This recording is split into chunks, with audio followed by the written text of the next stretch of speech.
oras na? 10:10. 10:10. So, mga 2 oras.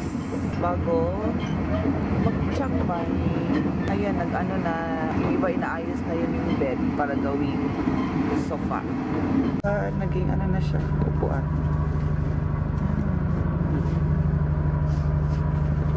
Nandito na kami sa Chiang Mai. Anong oras na? 12, sakto. Sakto 12. Ayan. Hi guys, so ito kakababa lang namin ng tren. So papunta na kami sa exit, straight lang.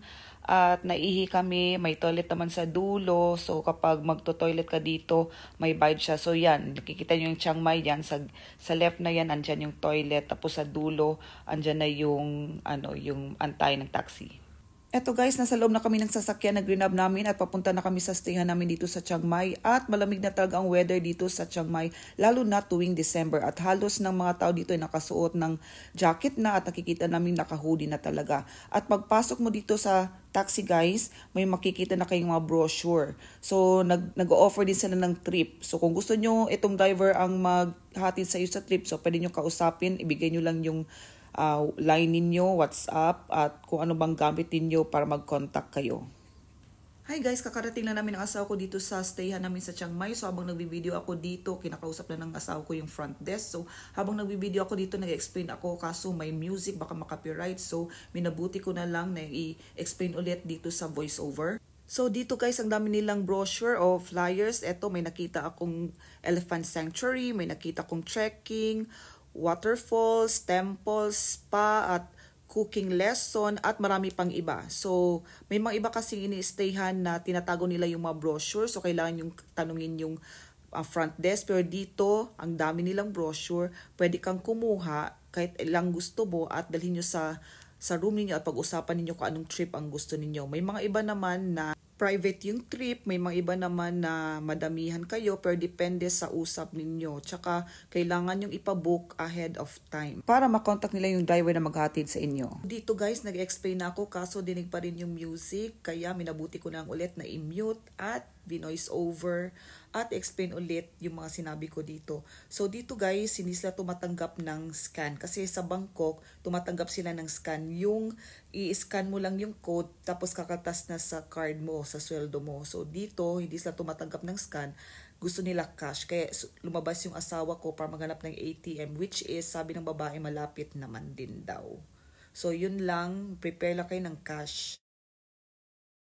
Ngayon, andito kami sa Maya. Maya palang pag-pronounce daw. Maya Mall. Ayan. So, nag-grab kami. Anong oras na? Maglalan. Wala pa kaming lunch. Breakfast. Hindi kami nag-breakfast sa loob ng tren. Actually guys, di na kami nag-breakfast sa loob ng tren kasi medyo malayo pa. So, yun. Tsaka kung gagamit ka ng toilet, so umaalog yung tren. So, mahirap din makapag-concentrate. So, dito lang kami magla-lunch at magbe-breakfast sa Maya Mall. So malamig dito, malamig na sa Chiang Mai. Alam mo, lasing ko na eh. Oh, anong oras na? Dos pa. Ayan, hanap na kami ng makakainan. Dukes, nang hirap i-book. Ayan. Premium Bogo. Ayan. Steak, ribs, and seafood. Ayan, ang Dukes. Yung mga menu, sarap to, masyadong cake nila. Try ka. Parang masarap din ito. Yung sa mga cheesy na ulit po ng taas.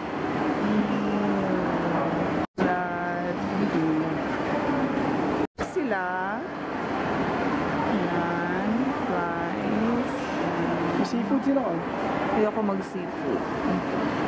Ooh, ribs.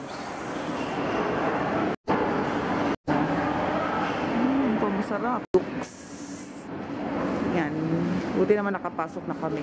Kasi dati hindi kami nakapasok dito sa Dukes kasi ang daming tao tsaka dapat may reservation. Pero nagpa-reserve na kami, nasa Bangkok pa kami para sa Christmas. So may background music naman dito sa loob ng restaurant guys. So balik naman sa voice over, baka makapiright. So sa wakas, andito na kami sa loob ng Dukes kasi nung unang pumunta namin dito sa Chiang Mai, punuan ang Dukes. Wala kasing Dukes sa Bangkok. So actually wala to sa plano na dito kami magba-brunch. Pero habang nag-check yung asawa ko sa menu, parang nagki-crave siya. So, ang in-order ko ay spaghetti meatballs. habang inaantay. So yan, may salad. Masarap yung salad, lalo nagustuhan ko yung tinapay, lalo yung tinapay, masarap yung dressing. At ang asawa ko ay cubano. Tapos, spaghetti meatballs. Tapos, Laka ng meatball. laki ng meatball. Fresh ang ano nila. Kasi ito naman sa asawa ko, Malaki cubano. Malaki. Happy yan. So ayan yung spaghetti meatballs guys. Nung pagkakita ko pa lang parang hindi ko maubos. Big serving sila. Actually, nasa loob to ng mall ang Dukes, pero yung pinareserve ng asawa ko ay malapit siya sa Riverside daw. Hindi pa kami nakapunta doon at hindi pa namin nakita. Nung unang pumunta kami ito Chiang Mai, ito pa lang nakita namin sa loob ng mall ang Dukes. So, kain tayo. So, yan yung cubano guys. Sandwich siya. Masarap daw. Kitang-kita sa mukha niya. Nagugustuhan talaga ng asawa ko. Masarap daw talaga yung na-order niya. Sandwich siya, tsaka siksik sa laman. Guys, di ko na maubos. Daming, laking big serving sila. Ang laki ng big serving sila. Ang dami ng yung cake. Masarap din yung cake nila guys. Tsaka malaki. At siksik. So, katatapos lang namin kumain guys. So, diretso gala na to. Matutulog na kami sa hotel. Pero hanggang gabi kaming gagala dito. So, mag-ikot-ikot kami.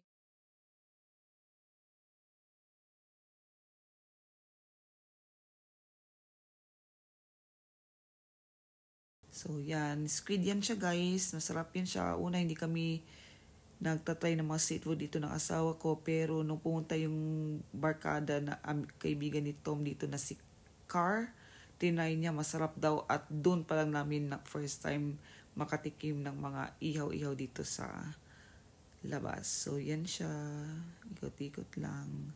May music kasi, baka makapiright, ang ingay dito sa labas. So yan, may mga barbecue. Yan, may mga Korean sila na ng pagkainan. Yan siya, by kilo yan siya. Titimbangin. Tsaka dyan mo na malalaman kung magkano in baht yung pork na yan. So, yan ang Waniman. Pupunta kami sa Waniman. So, may din sila. Yung pwede kang marshmallow. So, yan ang Waniman. Maganda din dito guys. Malamig dito. Malamig na nga. So, may aircon pa. So, parang nasa ibang lugar ka. Parang wala ka sa Bangkok. So, yan. Ito guys, masarap tong in-order namin na mangga.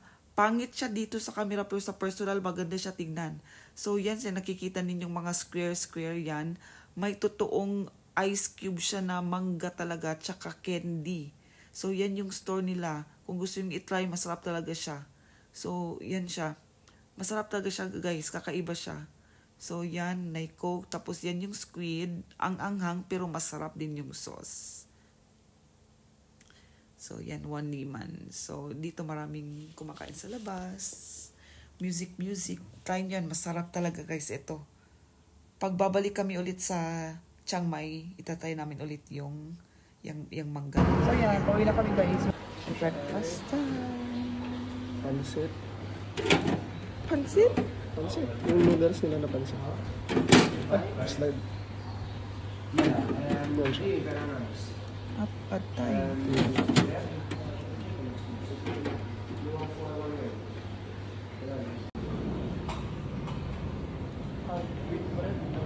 Oh, may wheat bread ah. Isa. Isa lang? Tapos isang hindi. Ito. So, ito lang yung breakfast na kinuha namin. Omelette. Hindi ko alam ano to. Fish, ano? Cereal. Toast. Toast. Strawberry jelly. Watermelon konti lang. Tapos sa'yo. Pag mag-Ovaltine ka. Pineapple juice ba yan? Di ba alam? Alam.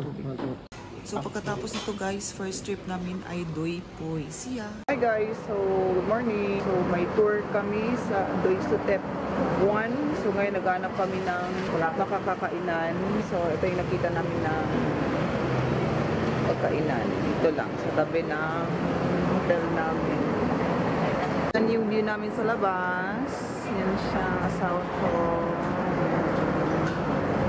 Pink kami, couple, pinky pink. In order namin, walang sabaw. Paano ba namin sabihin ko may sabaw? Yan, Ano? yes. Hi guys, so dito na kami sa Hmong Village. Mga 1 hour ang biyahe, no? Mga 1 hour. Mga 1 hour ang biyahe. Liko-liko. Tapos liko-liko. Hindi namin, may konting may konting in-explain naman yung tour sa amin, yung tour guide namin. So, malamig. Malamig siya. The opinion, would you like to go by group or? No, it's okay. Oh, malamig na. Nasa tuktok kami ng 1,200 meters. 1,200 meters. So, nasa tuktok kami ng bundok. Tapos, ang lamig. Tapos, mamaya magdudoy sa tep kami. So, ito yung tour guide namin. Tapos, may kasama kaming mga pamilya.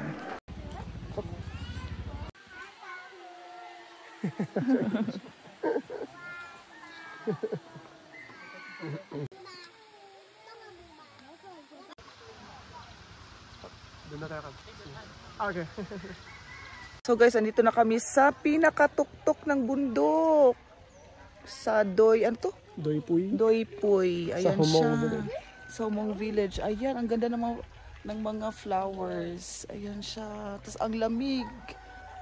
Ano na masyadong ilong namin. Malamig na masyadong ilong namin.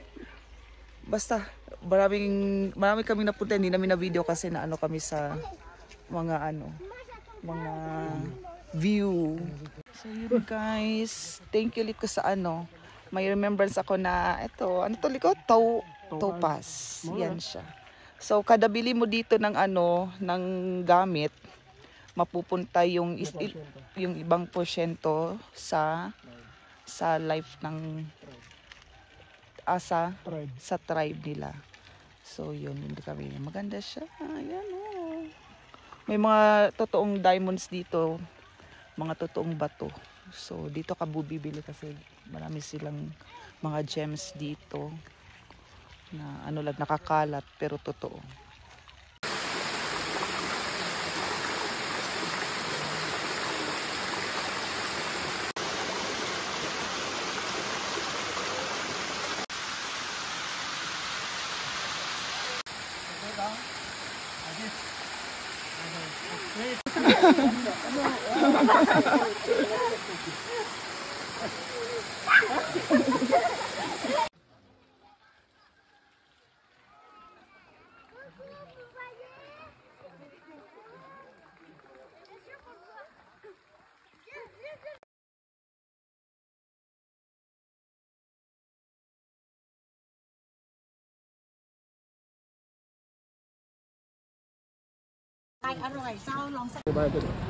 So ngayon guys, andito na kami sa Doi Sutep ulit. Pag second time na namin to dito. So gusto namin bumalik.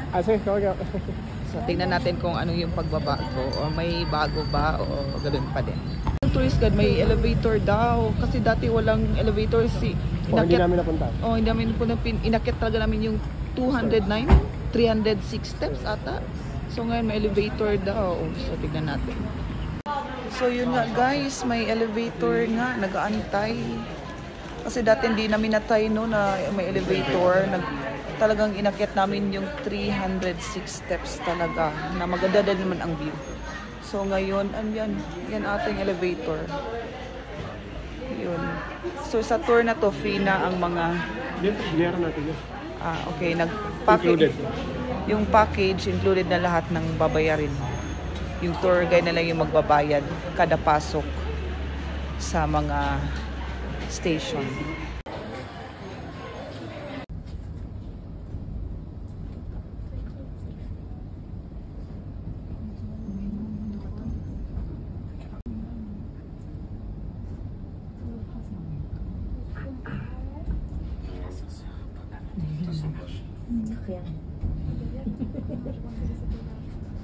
So, ganito siya guys. Elevator na siya.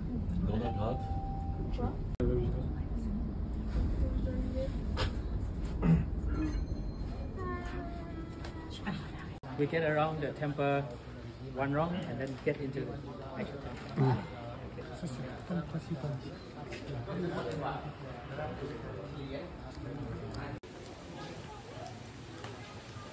Daming aso dito guys, ang tataba.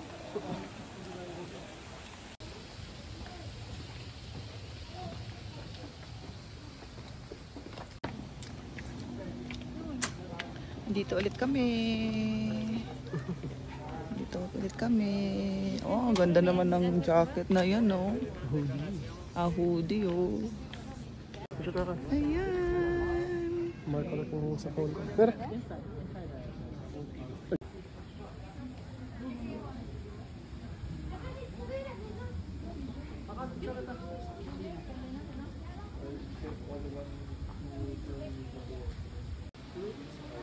Okay.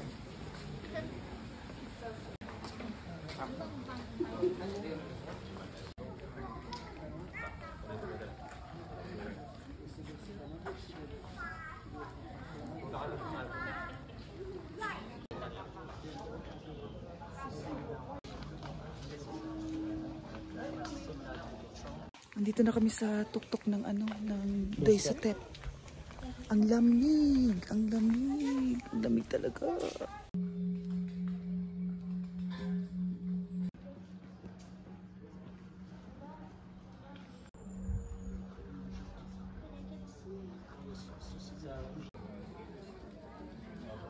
Hi guys, so andito kami sa Saturday. Ano to? Saturday Bazaar. Saturday Bazaar. Tapos na kami sa Doi Suthep. Di na kami nakapag-update kasi ang daming tao at ang lamig. So yun. So dito kami. Night market. Nalasiko na siya. Ang daming benta. So sobrang dami. Di namin tumaan. Di namin mapakita lahat. Ang dami. Mapapaano ka na lang. Ma-amaze ka na lang sa mga benta.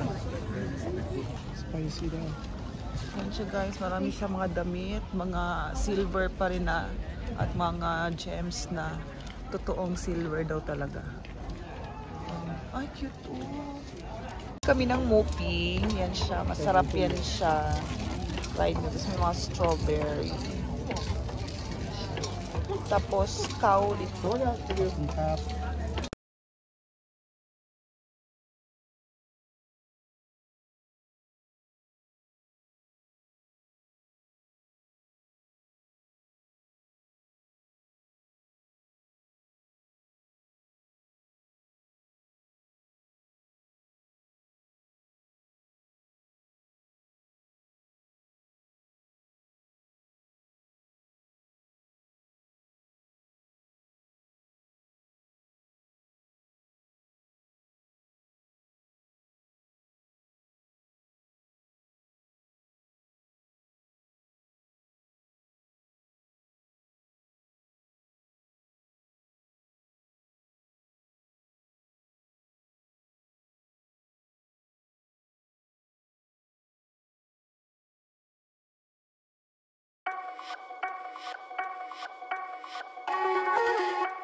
Mango, sa ulit ko. Lemon akin, may lemon pala. Lemon? Okay. Yay! Bibili kami ng ice drop. Ano? Ice drop o black bean. Okay, dito parang ano Black bean, parang... yung sa atin mo. Hindi, ano yan? 10 baht lang siya. Oh, sorry. Sila lang.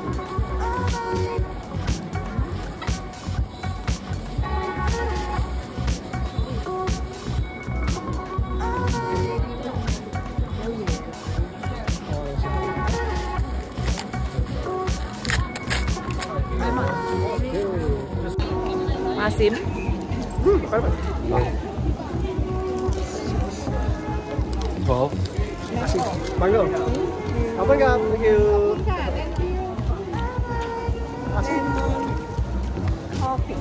Malambot.